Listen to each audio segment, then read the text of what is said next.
Well, good morning, everybody. Nick McGinnis here with Meadow Green Farm. And today we're back out in the pasture with the cows, doing some bale grazing, which is basically what we do all winter with these animals. If we get really stormy weather, which we usually get in January and February, we move them into more of a wooded pasture that's got a lot of mature spruce trees, and they can use that for shelter from the wind and the snow. And we're able to get hay to that pasture quite easily, just actually dropping the bales over the fence using the tractor. So today, the video, I wanted to just highlight a couple of the reasons why a regenerative approach to beef farming, even in Nova Scotia where we're at, why that is a superior choice, especially for someone who's just starting out or looking to get into raising beef.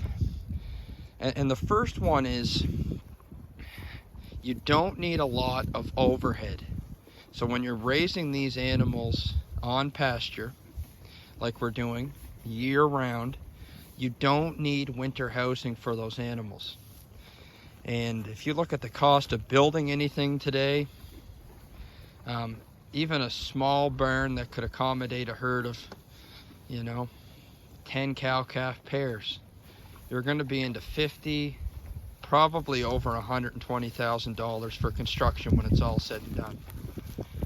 And if you want to get electricity to it, there's going to be a lot of permitting, and it becomes quite difficult, and it's a real barrier to entry. So as we discussed on a previous video, by selecting, I don't want to say heritage breeds, but more older developed breeds that are less orientated towards the conventional market of producing a big calf and sending them off to the sale barn.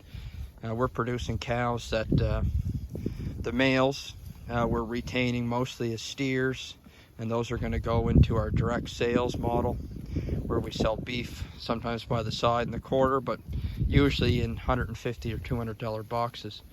So these breeds, red polls especially, they're well suited to the outdoor conditions year round, even in Nova Scotia. And basically we're able to scale up the size of our operation independent to what physical infrastructure and buildings we have, because we're keeping them outside. So that's a real bonus to this type of agriculture. And what we're doing, and it's probably worth considering if you're starting out, we're buying our hay. We're not making hay on the farm, which has two really big benefits in my mind. The first benefit, you don't have to go out and buy hay equipment.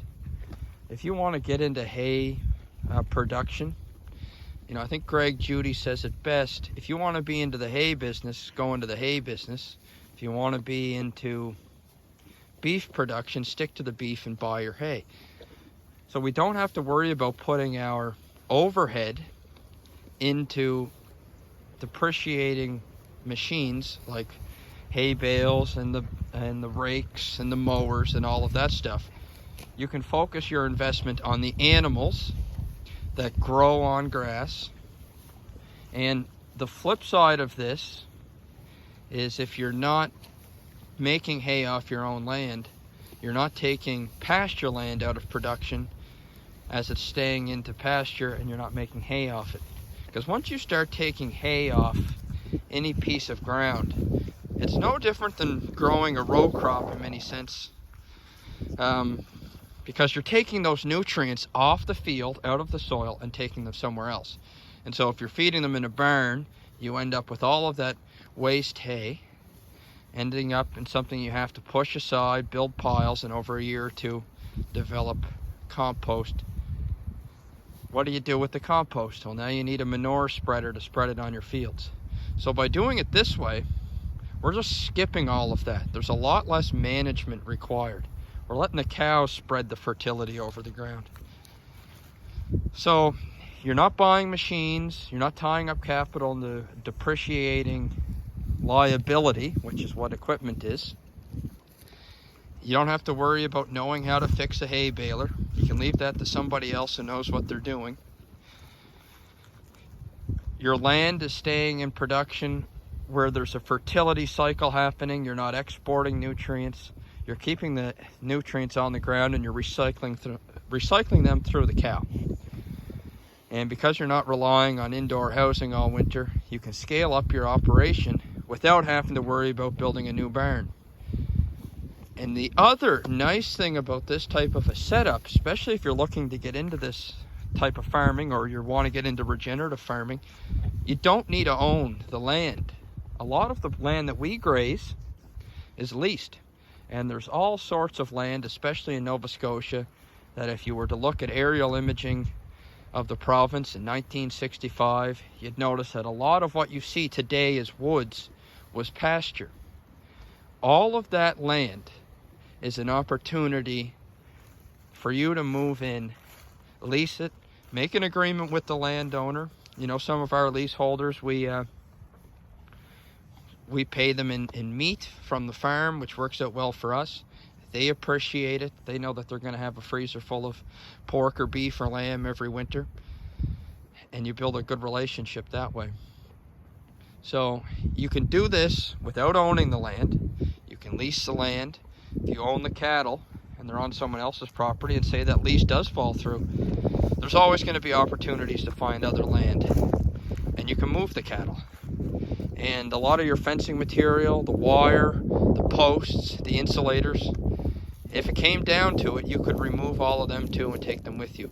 So there's a portability aspect to this. If you're building a big barn, it becomes a little less so. You're not going to build a barn, at least I wouldn't imagine, on leased property. But this way you can do it on land you don't own. Keep your investment into animals that'll produce a calf or that will grow and gain pounds on grass, and then you can sell to the public. And as you may find out over time, as you're talking to customers who begin to shift their diet more towards a grass-based food, the health benefits are undeniable, and you're really going to build, you know, what they might call a tribe. People that they recognize the value, the health value of eating grass-fed beef. And if you had to move your operation from one piece of leased land to another, it's not going to affect them any. They're going to still come buy beef boxes or quarters off you every year. So I just thought I'd do another video on beef farming. It's a little bit of a stray off some of our other videos that are more focused on fish and wildlife habitat. But without a sustainable food system, I don't really see how we can improve our wildlife and our fisheries without exporting all of our agricultural production to another country. And then you're getting into issues like emissions, food security, and a lot of these other places that are producing food that's imported into Canada or the US, they have a lot less environmental standards than we do. So you can be a little more rest assured that from a global perspective, building local systems like this is a really good way not only to improve the microenvironment around you, but also the bigger picture when you talk about emissions and so forth. So thanks for watching. Hope you enjoyed the video. Hope you find some encouragement in this, or maybe even making you reevaluate how you might get into beef farming. You can do what we're doing here today really without owning a tractor if you wanted to. You could have your hay guy deliver the hay, unload it, place it along the fields, along the fence line, and then you can just roll it out by hand. That's what I'm doing. It's not impossible. So thanks for watching. If you have any comments or maybe you disagree, leave a comment down below. If you're new to the channel, subscribe. We're always trying to promote the message of sustainability, food production, enhancing wildlife, and all sorts of things. Thank you.